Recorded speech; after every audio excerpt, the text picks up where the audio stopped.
Howdy, friend. Spitz here, and this is Feed Bandit, the Texas First Outdoors podcast.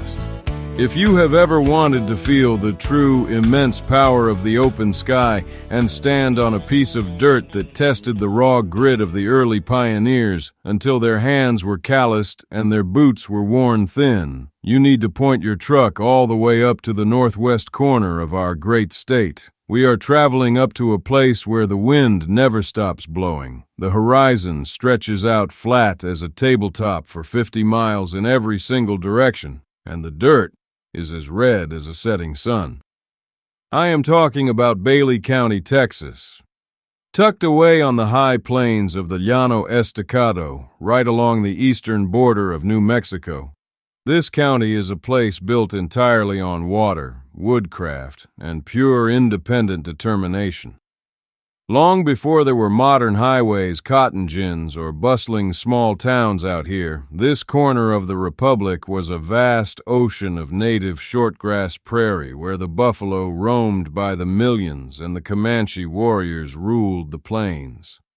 Today, we are going to dive deep into the fascinating history and rugged heritage of Bailey County. We will talk about the days when a single massive ranch covered the entire county, the arrival of the Iron Horse Railroad that changed the frontier forever, and how the discovery of hidden water deep beneath the dry clay transformed this rugged desert into one of the most productive farming regions in the whole world. So, pull up a chair. We have a lot of history to cover. To truly understand Bailey County, you have to realize that for a very long time, people thought this part of Texas was completely uninhabitable for regular families. It was part of what early mapmakers called the Great American Desert, because there were no flowing rivers, no giant forests for wood, and very few natural springs to keep a man or a horse alive. The county itself was named all the way back in 1876 to honor Peter James Bailey, a brave Texas soldier who laid down his life fighting for our freedom at the Battle of the Alamo. But for nearly 30 years after its naming, there wasn't a single permanent town or government seat inside its borders. The entire piece of dirt belonged to a legend of the Old West, the massive XIT Ranch. The state of Texas gave 3 million acres of this high plains country to a group of Chicago investors to pay for the building of our grand state capitol building in Austin. The Bailey County land became a vital pasture system for the XIT, where tough cowboys spent months out in lonely line cabins, branding cattle, fighting the freezing winter blizzards, and digging the very first water wells with wind power to keep the herds alive. It was a life of ultimate isolation, where your closest neighbor was a day's ride away, and you relied entirely on your horse, your repeating rifle, and your own 2 hands to survive the night.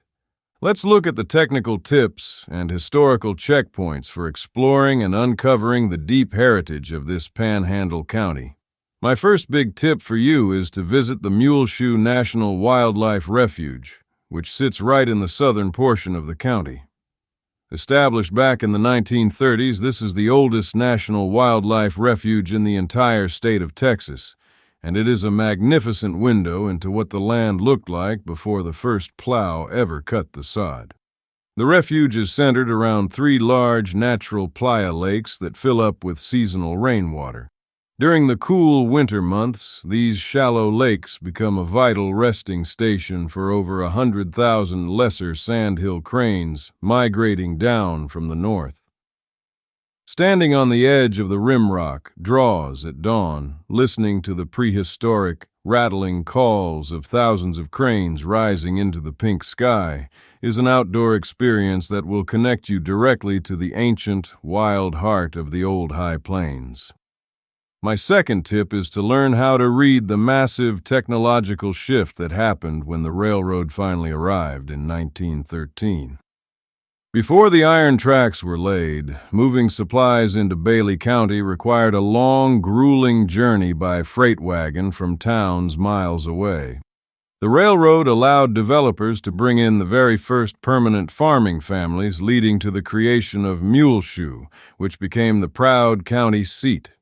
When you travel through Muleshoe today, look for the historic bronze statue of a giant mule, which stands as a monument to the hard-working pack animals that cleared the roads and built the early foundations of the town. My third tip is to understand the technical power of the Ogallala Aquifer and how it reshaped the ecology of the region. Underneath the dry, windy surface of Bailey County sits part of the largest underground water table in North America.